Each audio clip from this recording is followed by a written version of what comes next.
Güzgü trofey 29 oktyabr 2023 yıl İskender servis jana kompaniya poligonu Karajıgaç ayыл аймагы Sarjon айылы aldıdağı etapka kızıu daярданып жаткан Kırgız Республикасынын снайпинг федерациясынын полигон аянчасы tankı salkın şamal menen тосуп алды.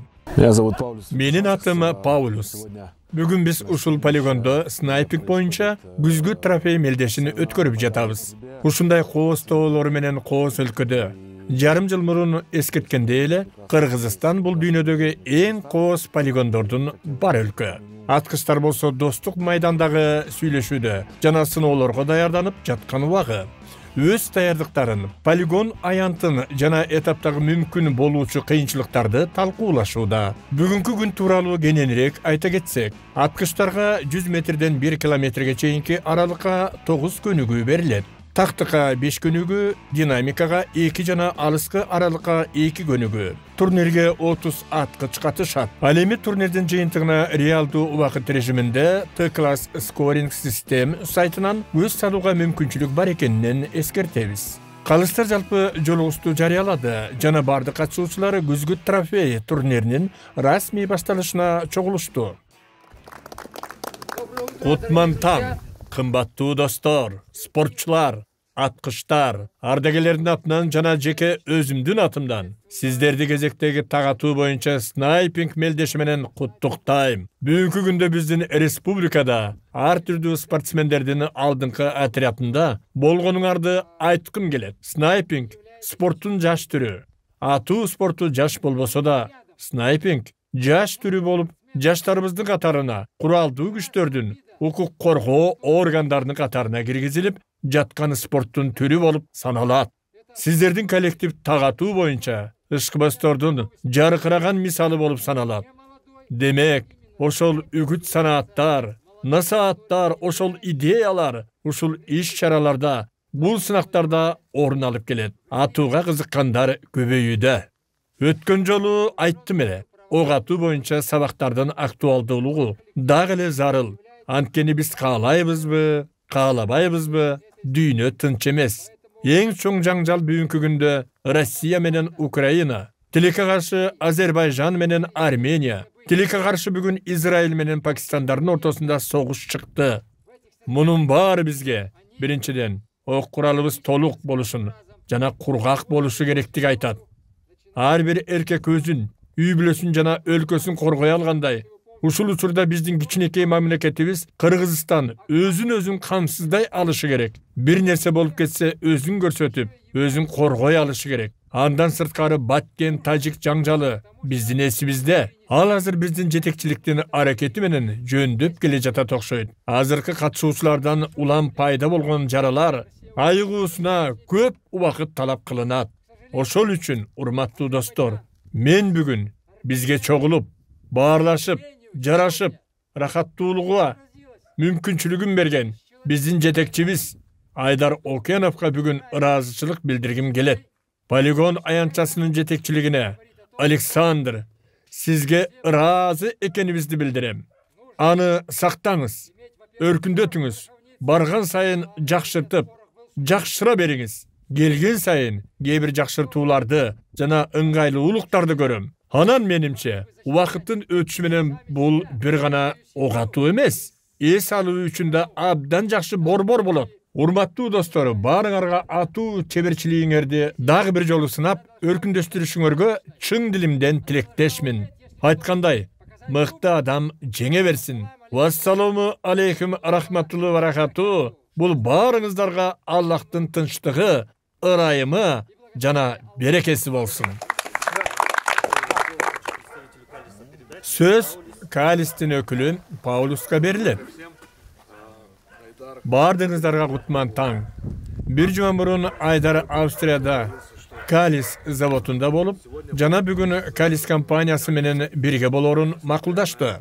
Menin bilişimçe gelerki yılı 3 Kalis turniri plandaştırılıp jatat. Al Siriya çet өлkөдө finalga çıga turgan жеңүүчүлөрдү тандайт. Маалым болгондой, айрымдарыңар ал жака барып өз оюңар, таасирлериңер менен билишишкөнсүздөр. Сиздерге абдан кубанычтамын. Эл аралык деңгээлде чыгып, өз өнөрүңүздөрдү көрсөтүп жатасыздар. Ырас, кирпи көнүгүүсүндагы киргиздиңиздер. Бардык жакшы жаңылыктар алдыда. Бардыңыздарга жакшы шамал жана жакшы так атууларды каалайм.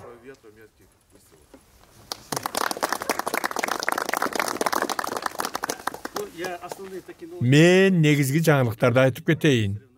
Кийинки жылы 3 Kalis мелдешин өткөрөбүз.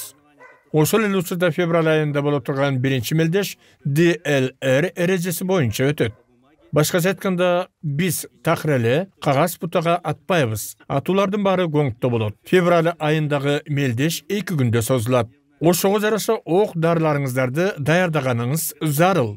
Сизге эң эле аз дегенде 140 ок керек болот. Жана запас менен 160-170 даярдоо керек. Буга же кубанасыңар, же кубанбайсыңар, мен силерди түшүнбөй жатам. Аткычтар, баса февралда 3 мелдеш федерациясынын рейтингинен тышкары болот. Калган 5 мелдеш рейтинг менен өтөт. Биринчи Kalis мелдеши DLR эрежесине ылайык өтөт. Калган 2 Т классынын эрежелерине ылайык болот. 3 Kalis мелдеши сентябрда Италияда Kalis финалына бара турган лидерлерди аныктайт. Силер билип жана түшүнүү үчүн бизде 3 мелдеш бар. Kalis сериясы менен ошондой эле биздин 5 мелдештен турган рейтингибиз бар. Мунун баары сакталат. 2 серия өтөрүн унутпаңыздар. Ошондой эле келерки жылга 6 мелдеш пландалууда. Ошондой жаңылыктар. Бүгүн эл аралык мелдештердегидей калыстык кылууну суранам. Бүгүн калыстар сиздерге сокку болду дешет. Бирок тийбей калганын айтышпайт. Эгер эч нерсе укпасаңар, атууну улантуу зарыл. Калыстардын билдирүүсүн күтпөңүздөр. Буйтап калдыңызбы?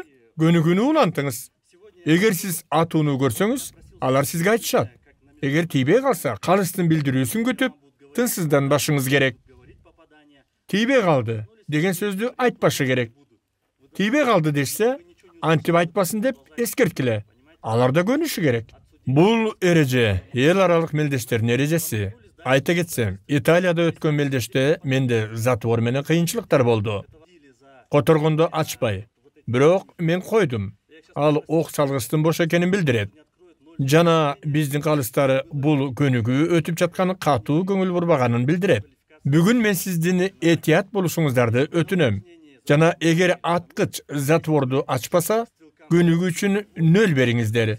Ал эми көнүгүүдөн жана кайра жылып жатканда затворду ачпаса, аны бүткүл мелдештен четтетиңиз.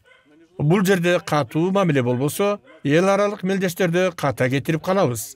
Биз бул жерде коопсуз атуу адаттарды үйрөнүшүбүз керек. Биздин жаңылык мына ушундай. Баарыңарга жакшы атыш. Бүгүнкү рейтингдин ылдый жагында турган аткычтар. Көңүлүңүздөрдү түшүрбөгүлө. Мен муну айтам. Башкача аткычтардан сурасаңыз болот. Ар бир мелдеште чеберчилигиңиз жогорулайт. Бул 100%. Кайра мелдештерге келиңиздер. Антпесе аткыч ийгиликсиз болгондон кийин айтып келбей калган учурлар болот. Кайтып келиңиз, жана бир нерсени билиңиз. Сиздин жөндөңүз мурункуга караганда жакшыраак. Брифинг бүттү. Аткычтар ок атуучу тепкилерине жөнөштү. Биз болсо биринчи көнүгүү тууралуу кененирээк айтып беребиз. Биринчи модулу тактык. Жетон плюс көнүгүүсү. Аткычтын маселеси үн сигналы боюнча жатканы абалды ээлеп, бир ок менен 2 зачеттик зонасы бар кагаз бутага тийгизүү. Атуу 250 метр аралыкка жайгашкан диаметри 6 см болгон А жана диаметри 12 см Б кагаз буталары. Андан кийин бир ок менен 100 метр аралыкка жайгашкан диаметри 2,8 см 5 см болгон металл жетонуна тийгизе атуу. Берилген убакыт 45 секунд. Каалаган санда мүшөктөрдү колдонууга уруксат берилет. Кошумча катуу таяныштарга тыюу салынат.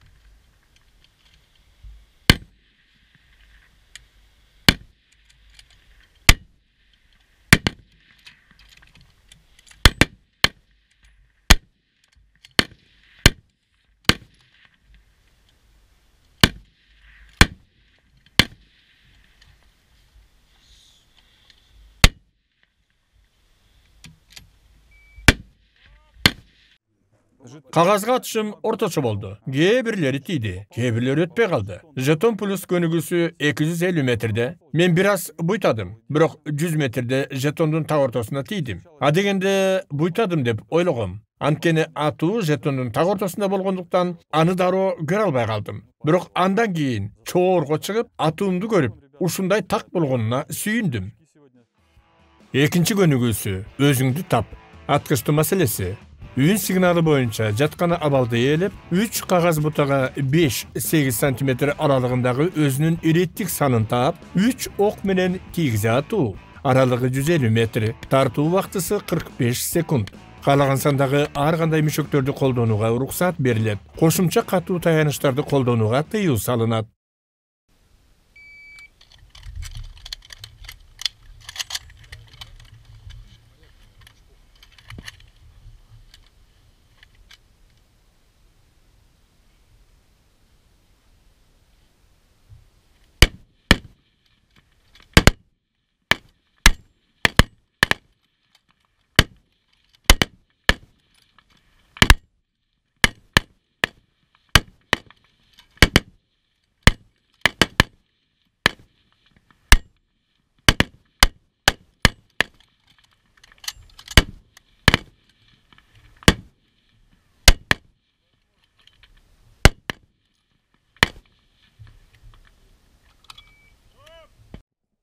Өзүңдү тап көнүгүүсү эмнеде? Аралыгы 100 метр болгон 7 саны бары. Буларды таап атууга туура келген. 3 максат. Негизи бул тез жана ийгиликтүү болду. Үчөөнү тең чаптым. Негизи эч кандай кыйынчылык деле болгон жок. Кыйынчылык аны тез атуу, табуу. Сен тынчсызданып издеп жатканы болосуң. Бирок убакытты текке кетирип жатасыз. Мага ийгиликтүү болуп, аларды тез эле алдым. Оор болду. Айтмакчы, бул мен жалгыз сокку жасаган кагаз көнүгүүсү. Калгандарына тийгиз алган жокмун. Ошондуктан мен үчүн кагаз көнүгүүсү ар дайым абдан кыйын берилет. Кагаз мага көп жетпейт. Жакпайт, меники эмес. Үчүнчү көнүгүү — фигуралар. Аткычтуу маселеси үн сигналы боюнча отурган абалды ээлеп, же чөгүлүп туруп, диаметри 5 см болгон А 8,8 см болгон Б 12 см болгон С зачеттук зона менен жана диаметри 15 см болгон зачеттук эмес Д зонасы бар кагаз бутага тийгизе атуу. Аралыгы 150 метр. Атышуу убактысы 60 секунд. Каалаган сандагы ар кандай мүшөктөрдү колдонууга уруксат берилет. Кошумча катуу таяныштарды колдонууга тыюу салынат.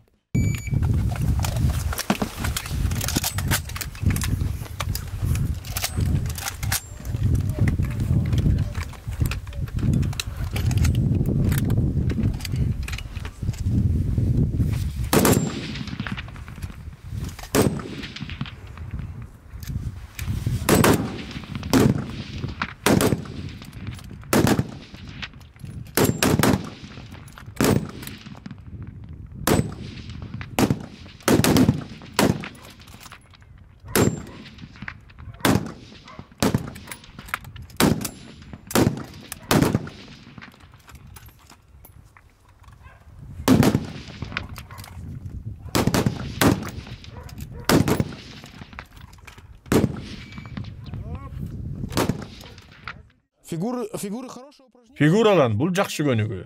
Болгону так боло албаган учур болду. Башкача айтканда туруктуу абалда эмес. Тизеден же отурган абалда ок атуу керек болчу. Men аны жакшы тарта баштадым. Бирок мен өзүмдү тынчсыздандырууга көп убакыт короттум. Жана бардык атууларымды бүтүргөнгө үлгүрбөй калдым. Негизи бул да жакшы көнүгүү. 4-чү көнүгүү. 4-тү туруп аткычтуу маселеси. Үн сигналы боюнча ок атуу чегине басым жасоо менен абалын ээлеп алып, бир кагаз бутага диаметри 8 см болгон 4 атуу менен 4А зоналарына тийгизе атуу. Аралыгы 100 метр. Атуу убактысы 30 секунд. Мылтык курларына гана уруксат берилет.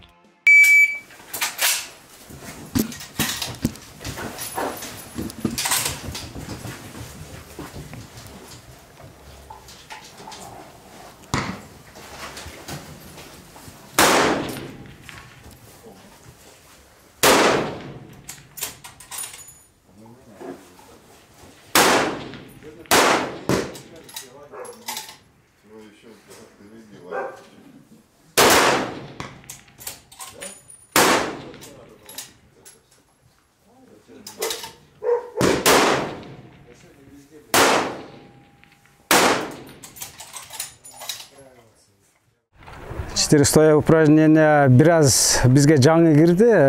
Атканда нестоячий упражнение болуп калды.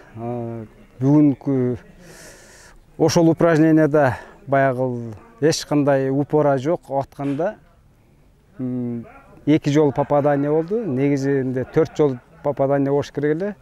Бираз сложносу ошо нестоячий упора жок, бираз ыңгайсыз болот экен.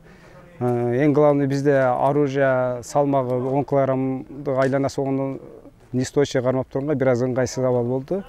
Жалпысынан алганда бүгүнкү турнир, күн турнир өткөн сайын бизге чоң тажрыйба алып келип атат. Биздин федерация президенти Айдар Окенов ушул нерсени уюштуруп, дальше өнүктүрүп алып бара жаткан ушу Айдар Океновго ийгилик иштерине чоң рахмат. Ошол жалпысынан жакшы. 5-чи көнүгүү. Татаал бута. Аткычтуу маселеси. Үн сигналы менен жаткан абалды ээлеп, эң көп болгону 2 ок атуу менен диаметри 9 см болгон А зонасы, жарым жартылай айып аянтчасы менен жабылган диаметри 11 см болгон Б кагаз буталарын атуу. Аралыгы 300 метр. Атуу убактысы 30 секунд. Каалаган сандагы ар кандай мүшөктөрдү колдонууга уруксат берилет. Кошумча катуу таяныштарды колдонууга тыюу салынат.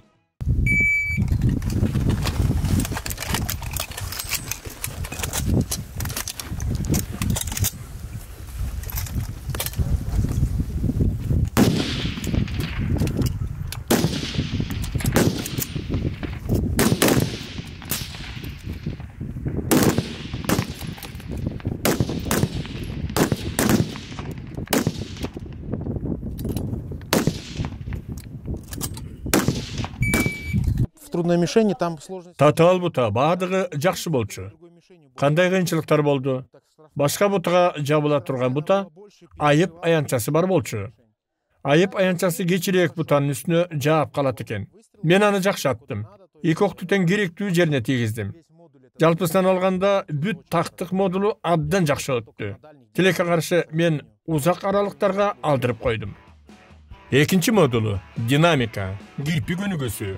Аткычтуу маселеси үн сигналы боюнча түзүмдүн сол жагына орун алып, биринчи гонгту 2 жолу, аралыгы 200 метр, диаметри 20 см атуу. Андан кийин түзүмдүн оң жагынан орун элип, экинчи гонгту 2 жолу, аралыгы 250 метр, диаметри 20 см атуу. Андан соң ок магазинин алмаштырып, түзүмдүк ортосунан кабыл ээлеп, үчүнчү гонгту аралыгы 540 метр, диаметри 30 см, жана 4-чү гонгту 460 метр, 30 см, 2 жолудан атуу. Атышка берилген убакыт эң көп болгону 120 секунд. Көнүгүүгө 8 ок атуу берилет. Ар бир магазинде 4төн ок. Каалаган сандагы ар кандай мүшөктөрдү, баштыкчаларды колдонууга уруксат берилет. Кошумча катуу таяныштарды колдонууга тыюу салынат.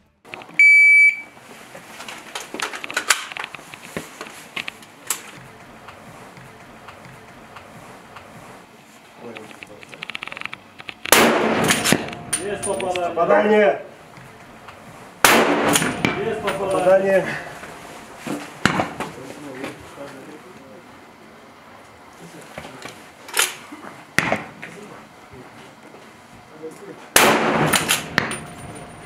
Есть попадание. Что там? Нет. Как нет, там даже остаток остался. Попал, брат. Было попадание? Было.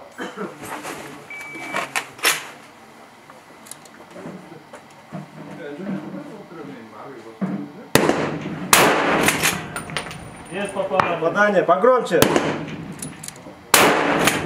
Есть попадание.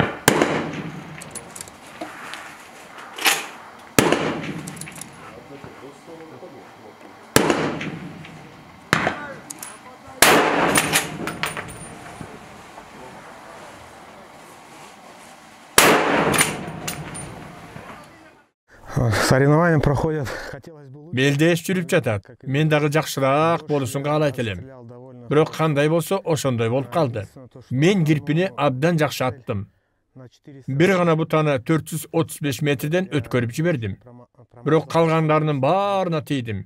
Эч кандай кыйынчылык болгон жок. Эң сонун туура болду. Ал эми убакыттын өтүшү менен ал тез атып жетиштүү соккулар болду.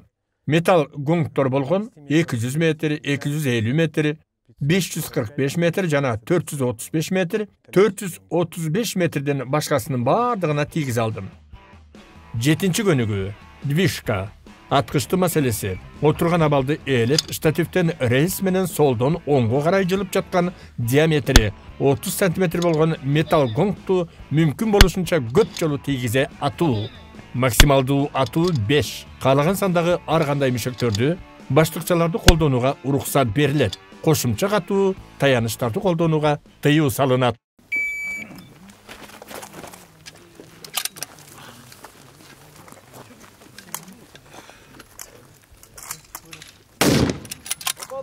Попадание. Попадание.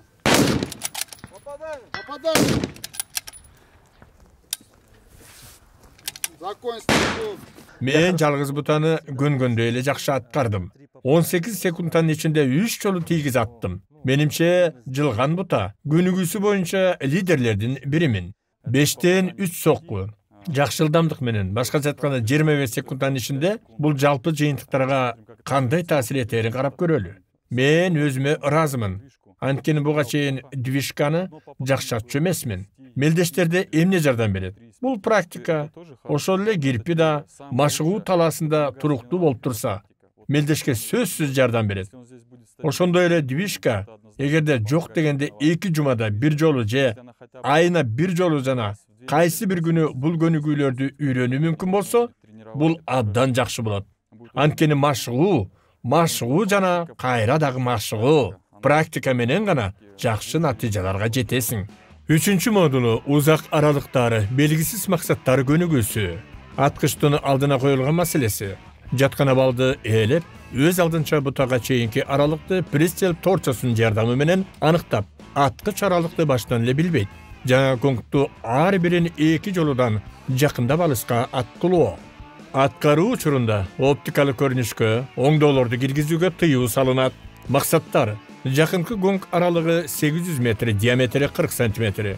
Алыскы гонг 950, диаметри 50 см. Атышка берилген убактысы 90 секунд. Каалаган сандагы ар кандай мүшөктөрдү колдонууга уруксат берилет. Алыскы аралыкты өлчөгүчтөрдү жана кошумча катуу таяныштарды колдонууга тыюу салынат.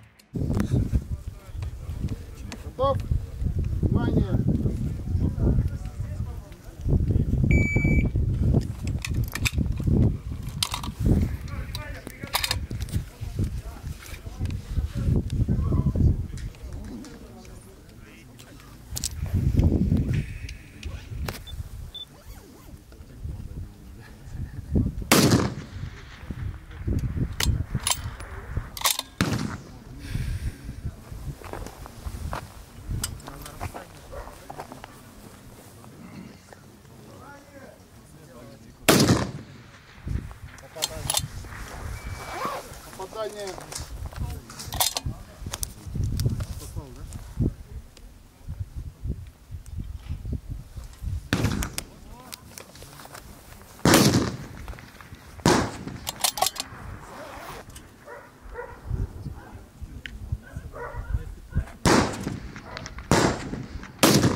Попадание. Все, разгружаем магазин отомкнуть. Ассаламу алейкум. Бүгін соревнования жақсы өтіп жатат. Неизвестный цель бойынша айтсам, бұл да жақсы упражнение екен. Мияқтан поправка бергенге болбойт. Оптикаң бүт барабандарың нольдо. Сеткаң менен ченеп, через сетку дистанцияны өлчөп, анан ошого каждый 2 гонг бар, каждыйына 2 жолдан тийишиң керек. Мен аттым эме дистанцияны туура эле таптым, бирок кичине шамалды таба албай калдым, по одной попал. Ал жакта заранее гонгтун размери берилген. Ошону мурат сетка менен ченейсиң. Анан через ошол аркылуу анан эме дистанцияны өлчөйсүң да. Анан ошол неме сеткаң менен атасың да, поправка бергенге болбойт. Только пассив. 9-чу көнүгү жалгыз мергенчи. Аткычка коюлган маселе аралыгы 1000 метр, диаметри 50 см жайгашкан гонгту эң көп жолу уруп аткылоо. Максималдуу атуу 5 атуу. Атыш убактысы 100 секундда. Калган сандагы ар кандай мүшөктөрдү колдонууга уруксат берилет. Алыскы аралыкты өлчөгүчтөрдү жана кошумча катуу таяныштарды колдонууга тыюу салынат.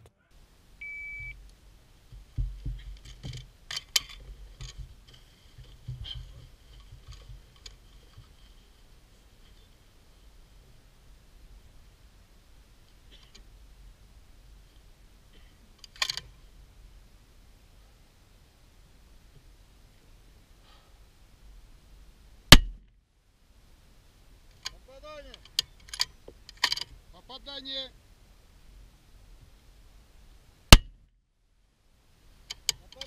Попадание.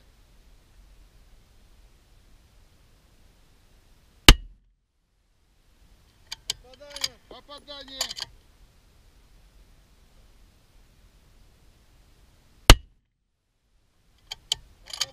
Попадание.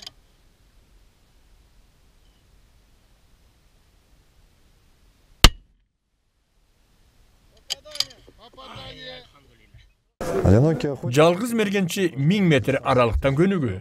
Маселе, аны 5 жолу атуу керек болчу. Ар бири атуу үчүн белгилүү сандагы упайлар берилди. Биринчи ок эң көп упай алат. Акыркы эң аз упай алат. Аткычтын максаты бул аралыкта мүмкүн болушунча көп жолу сокку уруу. Мен аны 3 жолу чапканга жетиштим. Экинчи, үчүнчү жана 4-чү ок менен. Мен Кыргызстанда айта кетсем, көптөн бери атышууларды байкап жүрөм. Акыркы жарым жылда аткычтардын деңгээли өсүп жатканын көрдүк. Кыргызстандын спортчулары азыртадан эле чет өлкөгө аз-аздап барып атып, ал жакта албетте деңгээли жыйынтыктары көрүнүп турат. Бардык аткычтарда менин кеңешим ар дайым мындай: атуу, өзгөчө алыскы аралыктан атуу кызыктуу болуш керек. Сиз көңүл ачууңуз керек. Анан анын аркасында канча упай алганыңызды көрөсүз. Бүгүн канча упай топтодум деп эртең менен ойлонуп баштаганда кээде кичине ыйлаганга туура келип калат. Бүгүн күзгү кубок калис мелдеши болуп өттү. 30 аткыч катышты. Бүгүн кызыктуу мелдеш болду. Анткени бүгүн бизде 2 аткыч үчүн 2 дисквалификация болду. Алар көнүгүүлөрдү аяктагандан кийин мылтыктан магазин чыгарышкан эмес. Жана аларга дикүү берилген. Албетте, ошондон кийин баары толкунданып, эң биринчи кылганы магазинди куралдан алып салуулары болду. Бул келечектеги мелдештерде коопсуздук процедураларына кылдат мамиле жасоого таасир этет деп ойлойм. Калыстары көнүгүүлөрдөн чогулган упайларын санап жаткан убакытта аткычтары ынтымактуу тайпасы менен даамдуу пало жеп, ой пикирлери менен бөлүшүп жатышат. Анткени күнү узак жана окуяларга бай болуп, төмөнкүдөй аяктады. 5-орун Сергей Зуев, калибри 6,5 Гридмур Ремингтон 700 мылтыгы менен ээледи. 4-орун Иван Борисов, калибри 6,5 Гридмур Ремингтон 700 мылтыгы менен болду. Коло медалдын ээси Сейитниязов Камилжан, калибри 6,5 Гридмур МПА мылтыгы менен ээледи. Күмүш медалдын ээси Юсуп Кубязов, калибри 6,5 Гридмур МПА мылтыгы менен ээледи. Алтын медалдын ээси Окенов Айдар калибри 6,5 болгон Гридмур Тикка Т3А1 мылтыгы менен ээледи. Калис байгеси Калис аралыкта аныктоочу болду. Айдар жеңип сыйлыкты алат. Мен аны лотереяга берүүнү чечтим. Номерлериңиздерге негизделген лотерея. Аларды бул жерге тапшырыңыз. Хорошенько перемешайте. Вот таким алчыгышты.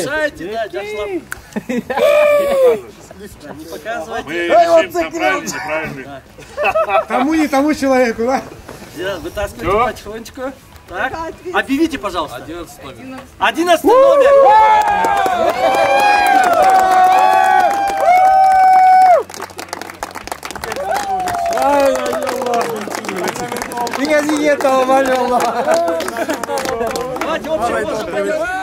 Жеңүүчүлөрүбүздү куттуктайбыз.